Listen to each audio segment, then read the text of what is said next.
guys! Welcome back to my channel. Today's video is, of course, another scent talk again. It's already August and yes, lampas kalahati na agad tayo ng 2023. Sobrang bilis lang. Who would have thought na ganun lang kabilis lilipas?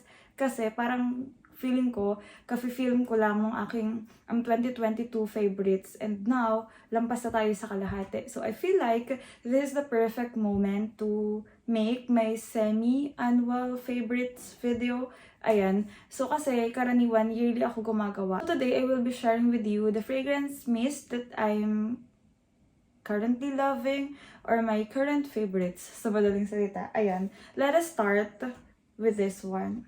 Okay, we are starting strong with this very cheap yet powerful fragrance. This is Scent Kicks and the scent is Love Don't Be Shy. Ayan, na-review ko na to on my channel. And yung scent na yon or yung video na yon, nireview ko itong scent na to and then the Delina version 2.0 of the Scent Kicks. So this specifically is a dupe to the Kilian Love Don't Be Shy. Ayan, so sabi dito it has 25 to 30% of fragrance oil. Nabanggit ko sa video na yon that may caution yung scent na to na wag nyo siya i-hoard or wag kayo bumili ng marami na hindi nyo mako-consume within the 3 months. Kasi yung 3 to 6 months is pwede daw magbago yung scent. And sabi ng iba, nag-aamoy alcohol. Sabi ng iba, nagiging off yung amoy, nagiging iba yung notes, ganyan, amoy panis, and so on. Surprisingly and luckily, okay yung batch na nakuha ko. Itong si Love Don't Be Shy, still, same pa rin yung scent niya. Sobrang nagustuhan ko yung scent ito, guys. Dun sa video na yon, sabi ko hindi ko pa siya masyado na-explore. But then, knowing na yung body ko talaga is nagre-react siya positively sa mga gourmand or parang mga vanilla ganon na scent. Ito, sobrang ganda niyang pag-cling niya sa body ko. Like, kapag ginamit ko siya sa gabi bago ako matulog, kapag nagising ako sa umaga or nagising ako in the middle of the night, ganyan, amoy ko pa rin talaga siya. Sobrang nagtatagal siya on my body, around 6 to 8 hours. Ang ganda ng performance niya. Parang it grown on me. Kasi sabi ko doon, parang sakto scent lang siya, magagamit ko siya. Pero hindi. There's something about this scent that's very addictive. Meron siyang vanilla and toasted marshmallow scent. Sobrang bango ng scent na to, guys. Yung original na Love Don't Be Shy is a sweet marshmallow scent. Hanapin ko lang yung notes niya para masabi ko sa inyo. Kasi sabi doon sa ibang reviews na kaamoy daw talaga siya. Which hindi ko masabi kasi nga wala ako ng original. So, si Love Don't Be Shy daw, it's soft, it's sweet. It has a luscious marshmallow sugar accord. Ayan. So, yung scent na to is actually amber based. So, it's a vanilla ambery scent. And ganun na ganun yung maaamoy mo sa kanya. So, if you are into parang thick, like parang slightly matured type of vanilla, ito yung may sasuggest ko sa inyo.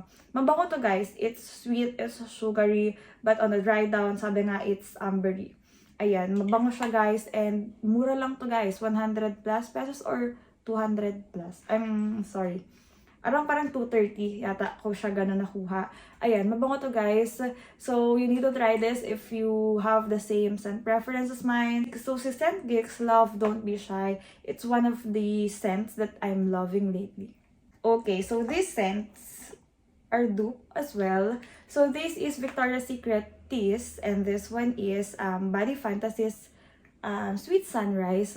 So, magtataka kayo kung bakit sabay ko sila ipinakita. Sabi ko dati sa isa kong video na hanggat hindi ako nakakakita ng mura na Victoria's Secret Tease full size, I will not get this.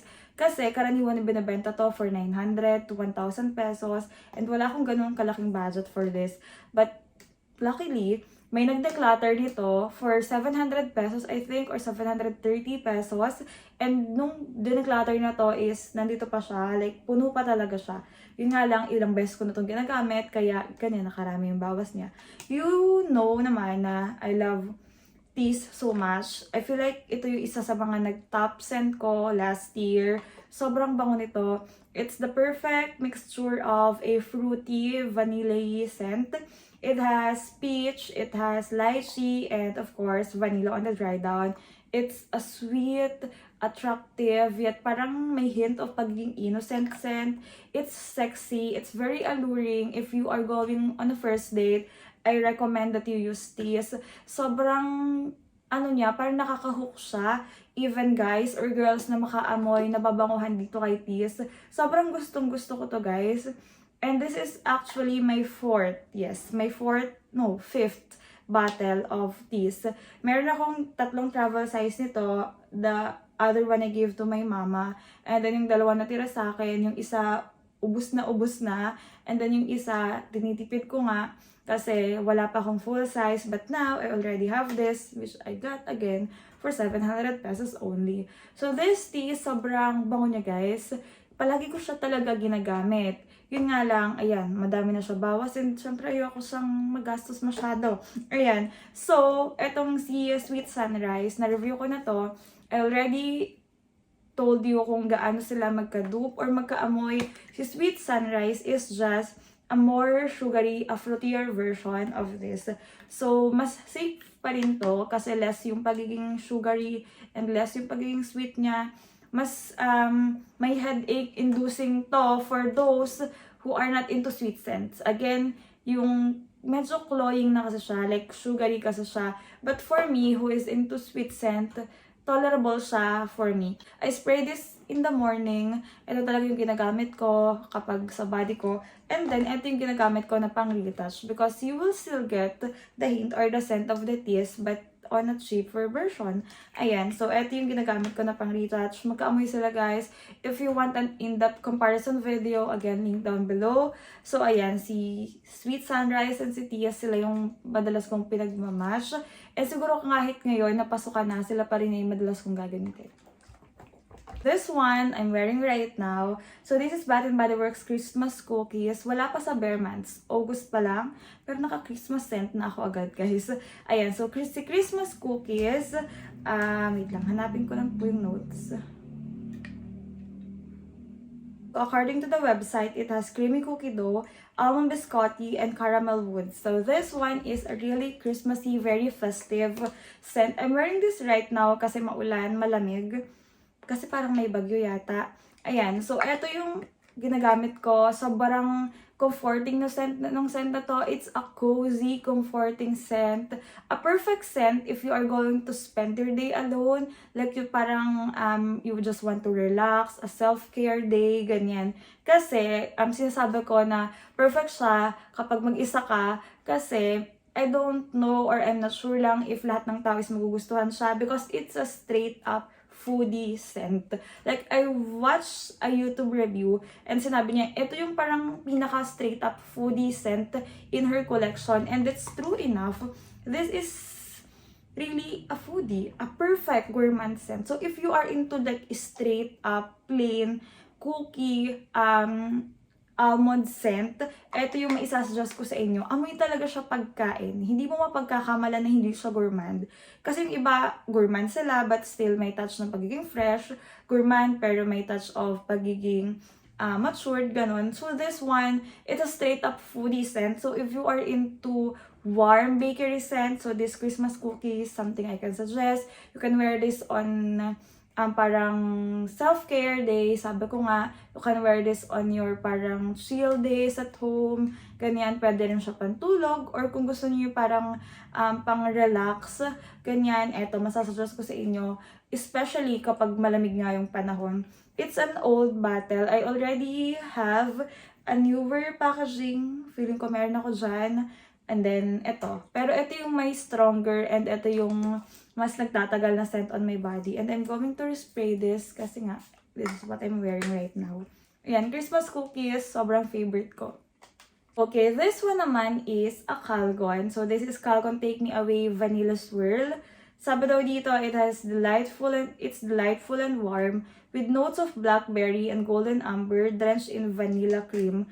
This one naman is an amberry vanilla yeast scent.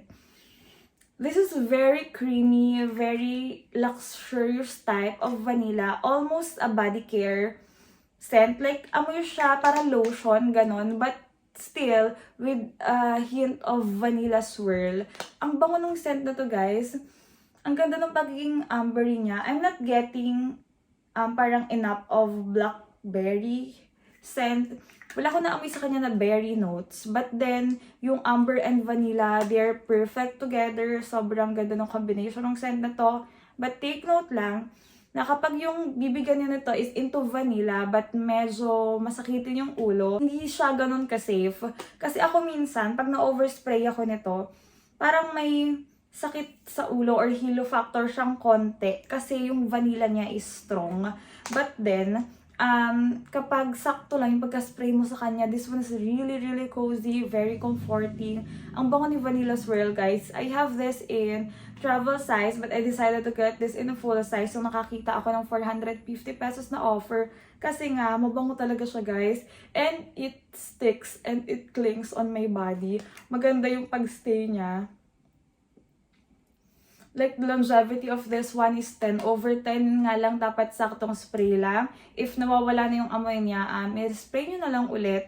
Kasi yun, baka mahilo kayo. But then, if you are like me, who's into vanilla, really, really creamy, smells like whipped vanilla, ito si Vanilla Swirl, masasuggest ko sa inyo. Okay, next one is this Bath & Body Works Fireside Flurries. It has toasted marshmallow, pink lavender, cashmere woods. Kung mapapansin niyo, most of this are pang malamig na scent because medyo maulan-ulan ngayon. Ayan, so si Fireside Flurries, sobrang bango nito, guys, especially at night. So, nakakasarap siya matulog because it has pink lavender. It's very calming, it's very relaxing, it's cozy, it's comforting. Everything that you want to smell before you go to bed, eto si Fireside Flurries yon. Amoy siya toasted marshmallow but not straight up foodie. Kasi kahalo nga niya si pink lavender and on the dry down, it's slightly woody. Parang, alam mo yun, parang Christmassy scent. Ayan. So, this is my favorite scent sa Alpine Collection. Yung inilabas last Christmas, si Fireside Flurries. Perfect scent, especially kapag malamig. Itong na-review ko, itong si Marshmallow from Perfume Dessert. Ito yung isa sa mga scent na madalas ko ginagamit. And ayan, as you can see sa gilid, hanggang dyan na nga lang siya. Kasi nga, madalas ko talaga siya ginagamit. Ever since I got this, nung aking birthday, ayan, madalas ko na siya ginagamit kasi kung etong mga karamihan dito are pang malamig, ito yung savor ko kapag mainit. So this is my perfect sugary foodie scent kasi it's a mixture of fruity, sugary, and marshmallow scent. Ayan, sobrang bango nito, guys. And this one, lumalaban siya kahit i-commute mo siya, kahit i-maghapon scent mo siya, kahit pagpawisan ka, maglinis ka, magbrigada, magpintura ka, maamoy mo pa rin si Marshmallow ni Perfume Dessert. So this one, yung kanyang longevity, a 9/10, performance-wise, 10/10. Ayan, sobrang favorite ko siya. It's perfect marshmallow scent. So, si Perfume Dessert Marshmallow, sobrang favorite ko din siya nowadays. So, ayan. So, this, 1, 2, 3, 4, 5, 6, 7. So, these 7 scents are the scents that I've been loving lately. So, they are my most worn ko ng mga scent. So, ayan. Sana nakatulong sa inyo yung video na to if you are deciding what to get or kung meron kayong inaay sa mga to and feeling nyo hindi pa sapat yung mga nabasa nyong reviews or mga napanood nyo. Sana nakatulong yung video na to and sana na-enjoy ninyo. If you did enjoy this video, please don't forget to give this video a thumbs up, subscribe to my channel, share this to your friends, always keep safe. Bye!